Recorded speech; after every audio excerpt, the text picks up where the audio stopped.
नमस्कार, मैं राहुल कठेरिया। उत्तर प्रदेश में समाजवादी पार्टी और कांग्रेस पार्टी का गठबंधन है। 24 के लोकसभा के चुनाव में मिलकर चुनाव लड़ ही चुके हैं। प्रबल संभावना यही है कि जो 27 में विधानसभा का चुनाव होगा तो इसमें भी दोनों ही पार्टियां मिलकर ही चुनाव लड़ेंगी। अभी तक का जैसा माहौल था, लेकिन प्रेजेंट टाइम में जो कंडीशन बन रही है, जो स्थिति बन रही है, उससे थोड़ी सी दुविधा पैदा हो जाती है। ऐसा लगता है कि कहीं मामला गड़बड़ ना हो जाए।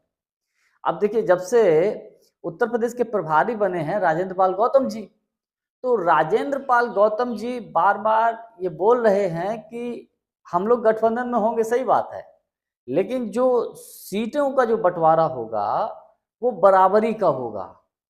वो बराबरी का होना चाहिए, सम्मानजनक होना चाहिए। और वो ये भी बोल रहे कि भैया देख, कांग्रेस पार्टी है वो बड़ी पार्टी है, तो बड़ी पार्टी को उसी हिसाब से सम्मान मिलना चाहिए, यानी कि वो 50-50% की बात कर रहे हैं। दूसरी तरफ अखिलेश यादव जी ये कहते हैं कि ठीक है कि 403 विधानसभा पे सीट पे वो अपनी तैयारी करें, 403 पर हम अपनी तैयारी करते हैं, और ये तैयारी हो जाती है 806 की, यानी कि डबल तैयारी हो जाती है। तो कुल मिलाकर इन बयानों की वजह से मामला थोड़ा सा पेचीदा लग रहा है। ऐसा लग रहा है कहीं ऐसा ना हो कि आपस की खींचतान की वजह से कहीं 22 वाली स्थिति ना हो जाए कि 22 में जिस तरीके से कांग्रेस और समाजवादी पार्टी अलग अलग मिलकर चुनाव लड़े, फायदा बीजेपी को हुआ। दूसरी तरफ राहुल गांधी जी अखिलेश यादव जी को उनके जन्मदिन पर शुभकामनाएं देते हैं और कहते हैं कि पीडी और सामाजिक न्याय की लड़ाई हम लोग मिलकर लड़ेंगे। इस टाइप से कुछ उनका ट्वीट है। तो अब इस पूरे मैटर को जरा हम समझने की कोशिश करते हैं कि जिस तरीके से प्रभारी राजेंद्र पाल गौतम जी कह रहे हैं, यहाँ तक कि प्रदेश अध्यक्ष अजय राय जी भी उनकी हाँ में हाँ मिला रहे हैं। राहुल गांधी जी जन्मदिन की शुभकामनाएं देते हैं और कहते हैं कि पीडी और सामाजिक न्याय की लड़ाई हम लोग मिलकर लड़ेंगे। तो ये चल क्या रहा है समाजवादी पार्टी और कांग्रेस पार्टी के गठबंधन के बीच में? तो इस पूरे मामले को लेकर मैं और अधिक चर्चा करूं, लेकिन उससे पहले यदि आपने अभी तक हमारे चैनल को सब्सक्राइब नहीं किया है तो सब्सक्राइब कर लीजिए, बेल आइकन को दबा दीजिए। साथ ही साथ वीडियो के डिस्क्रिप्शन में हमारी शॉप है, उसमें कुछ प्रोडक्ट हैं, उनमें जो आपको ठीक लगे वो खरीद लीजिए। इसके अलावा हमने वीडियो में सैमसंग का जो घड़ी है वो टैग किया है, अगर आपको वो ठीक लगे तो आप खरीद सकते हैं। देखिए, प्रेजेंट टाइम इसमें कतई कोई दो राय नहीं। इंडिया गठबंधन उत्तर प्रदेश में 27 के विधानसभा के चुनाव में अगर बिखर कर अलग अलग लड़ता है, यानी कि समाजवादी पार्टी और कांग्रेस पार्टी अलग अलग मिलकर चुनाव लड़ते हैं, तो इसका फायदा भारतीय जनता पार्टी को अधिक मिलने की संभावना रहेगी। और अगर ये मिलकर चुनाव लड़ते हैं तो मेरा अपना व्यक्तिगत कैलकुलेशन है कि कांग्रेस और समाजवादी पार्टी यानी कि इंडिया गठबंधन को बड़ा फायदा मिलने की संभावना होगी। इसका सबसे बड़ा उदाहरण यह है कि 24 के लोकसभा के चुनाव में आप देखिए, 80 लोकसभा की सीटें हैं। 80 लोकसभा की सीटों में से 43 सीटें इंडिया गठबंधन के पास हैं। यानी लोकसभा के चुनाव को परिप्रेक्ष्य में अगर रखा जाए तो लोकसभा का बहुमत तो इंडिया गठबंधन के पास है, यानी कि कांग्रेस और समाजवादी पार्टी के पास है। समाजवादी पार्टी को 24 के लोकसभा के चुनाव में 37 लोकसभा की सीटें आई हैं, अब तक के रिकॉर्ड की ऐतिहासिक। कांग्रेस 6 लोकसभा की सीटें जीतने में कामयाब रही, यानी कुल मिलाकर 43 सीटें हो गई। अब इसी तरीके से अगर मिलकर विधानसभा का चुनाव लड़ा तो फिर इसका लाभ जाहिर सी बात है कि विधानसभा के चुनाव में भी मिलेगा। लेकिन जिस तरीके से बयानबाजी हो रही है, राजेंद्र पाल गौतम जी कह रहे हैं कि साहब हम गठबंधन में तो हैं और गठबंधन करेंगे, लेकिन हिस्सेदारी बराबरी की होनी चाहिए। हम बड़े दल हैं, क्योंकि कांग्रेस राष्ट्रीय पार्टी है, पूरे देश भर में उसकी अपना संगठन है, तो वो ये बोल रहे हैं। समाजवादी पार्टी के नेताओं की तरफ से कभी कभी ये कहने को आता है कि साहब, या राजनीतिक विश्लेषक भी कुछ बोलते हैं कि उत्तर प्रदेश में बड़ा दल जो है वो समाजवादी पार्टी है, बड़े भाई की भूमिका में समाजवादी पार्टी है। इसमें भी कोई नो डाउट, कोई वैसी बात नहीं, बिल्कुल सही बात है। लेकिन जब सीटों के बंटवारे की बात आती है तो कुछ समय पहले तक सपा की तरफ से कुछ नेता ये बोलते रहे कि साहब कांग्रेस को 50 के आसपास सीटें दी जाएंगी।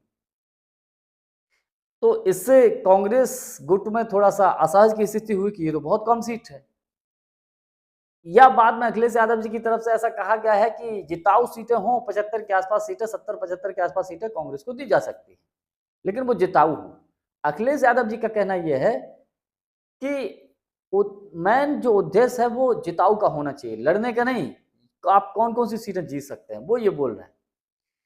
कांग्रेस की तरफ से मेरा अपना व्यक्तिगत अनुमान यह है कि अगर कांग्रेस पार्टी को 100 से ऊपर सीटें मिल जाएंगी, 125 के आसपास सम्मानजनक सीटें मिल जाएंगी, तो कांग्रेस इस पर मान जाएगी और मिलकर समाजवादी पार्टी और कांग्रेस का गठबंधन हो जाएगा।